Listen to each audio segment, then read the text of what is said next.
Good evening. Today I am going to talk about mental well-being. Mental well-being encompasses emotional, physical, psychological, and social well-being, influencing how we think, feel, and act. It's a state where individuals being influence how we think, feel, and act.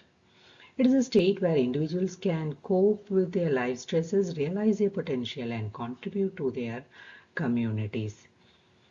According to World Health Organization, it's more than just the absence of mental illness. It's a positive state of being that enable us to thrive. So key aspects of the, mental well-being are emotional well-being, psychological well-being, and social well-being.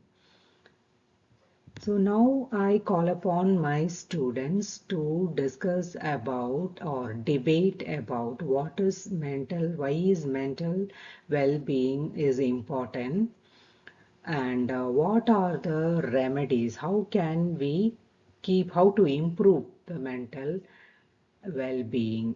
I call upon my students to debate on the topic of mental well-being. So I hand over the section. So, I would like to request our topic is bridging the gaps in Indian education. So, there are many important things to be noticed like outdated curriculum, exam-oriented versus skill-oriented learning, lack of emphasis on digital literacy, mismatch between the education and the industry needs, and mental health and pressure. India's current education is outdated. It still follows the British model. Curriculum must be updated. Modern subjects like language, etc. I will accept it as of now the curriculum is still very not privileged to the current generation of learning because anything we are learning now are based on the 90s pictures and 90s knowledge. Now it's 21st century. Because of that we need our education things and materials to be improved based on our current trends and modern issues.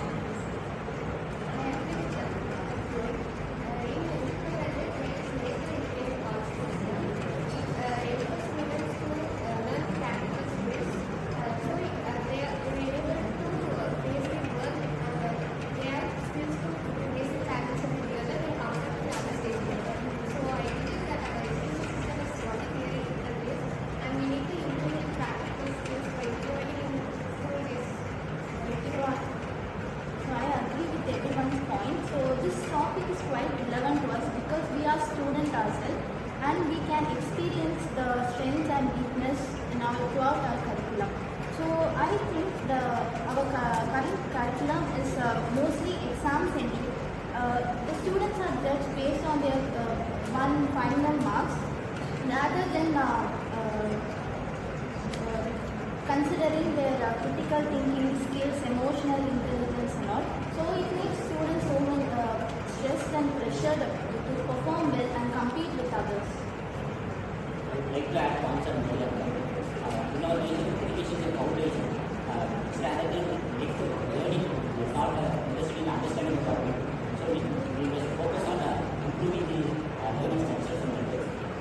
Which in years outdated in many industries like smart classes and relevant textbooks. We should more focus on their structures and materials. So I'd like to add up on the previous point. So there's a government platform called Diksha platform, which is used to give education to everyone, like even in the rural areas and urban areas, everyone is to get education. So we have this platform in the normal language. So as the regional languages, so we learn The right point, but we should not how to think, not what to think. Education is outdated in the structure of what we learn in school.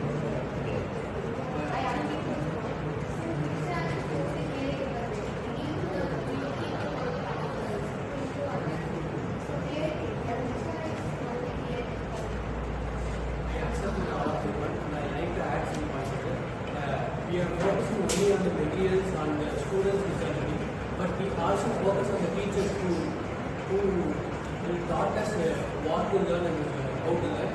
So, adding to that, instead of Remove your charger. And then we also want to upgrade our teachers who are learning, who are giving us the information and learning what models are. And teachers should be up to the date what the advancement are with technicals and how to, and they should continuously upgrade them with the board monitoring systems and techniques. Guidance is one. Education is not about changing the syllabus, it's about changing the tools. Encouraging learning in the mother tongue also is a way to improve the understanding and producing about it in the underdeveloped areas.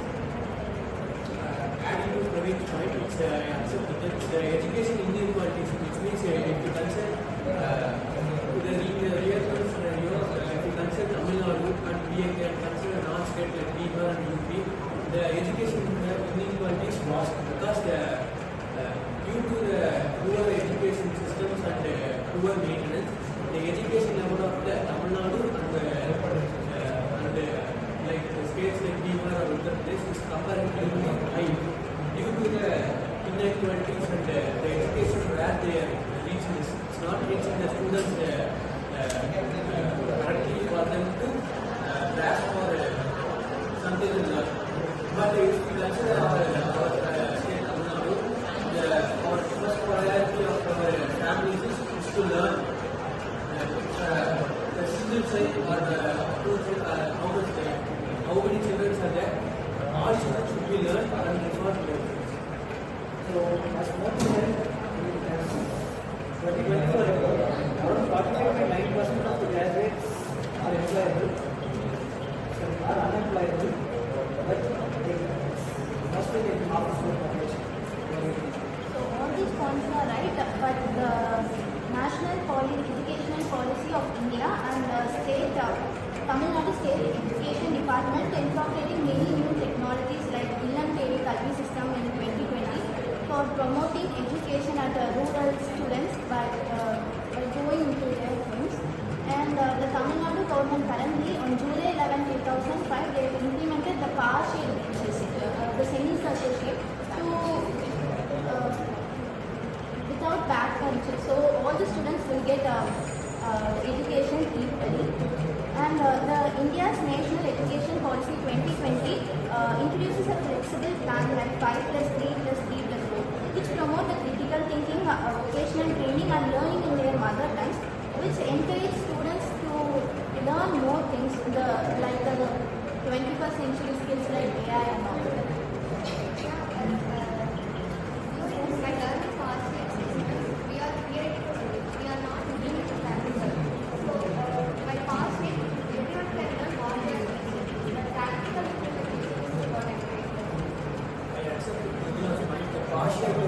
Partial formation is very innovative because a student should not be only learning and he also want to be more interactive. In the older system of table fencing, the students who are considered as good or being placed in first benches and who are not learning well for basic architecture, it will make them feel them like we are more unequal to the first benches and architecture. Due to that, they adapt the system. First, they show the film's name, but it's a great thought of the director who will manage the film. Saying that we should not rely on the subject papers. We should also, our environment of society, like villages, art school, and our protest, anything that social functions, that need to give some information to reform ourselves. So it's a very great idea. So, talking about inequality between spaces, class differences, and the pressure that students are facing, this like other 25 reports, there's Kotna and Rajasthan. There are several suicide cases because most students are unable to cope up with the number of competition between others. The reforming the education system is mainly transforming from books to digital books, using digital tools. So Tamil Nadu government has implemented 19 crore rupees projects to develop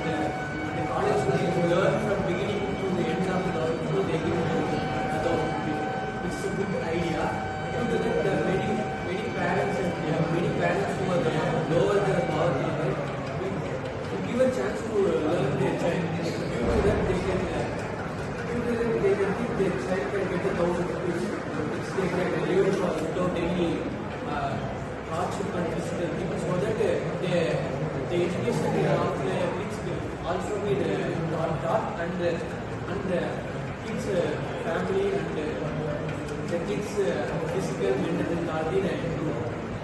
Lot of the government policies. Government should increase spending on education system, especially for unrural areas. Enhancing its smart classes, online learning tools, and interactive apps, access to should be expanded in all areas across the nation. Digital education is a plus point, but India is still a developing nation. There are many rural areas and underprivileged students who might lack the digital tools. They cannot afford more of them. So, according to the 2020 survey, only 18% of government school students can access the digital tools like smartphones, and 75% of the private school students can access it. So we can see a gap in the government school students and the private school students.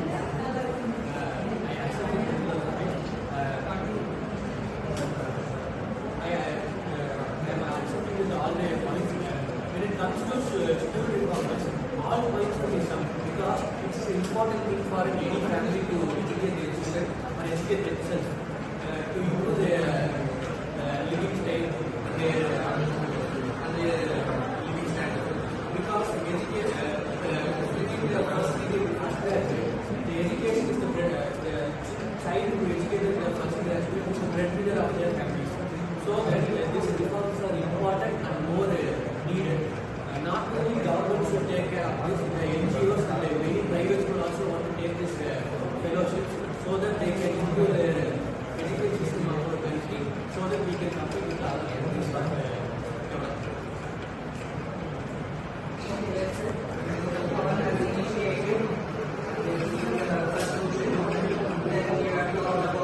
Various fields, career, but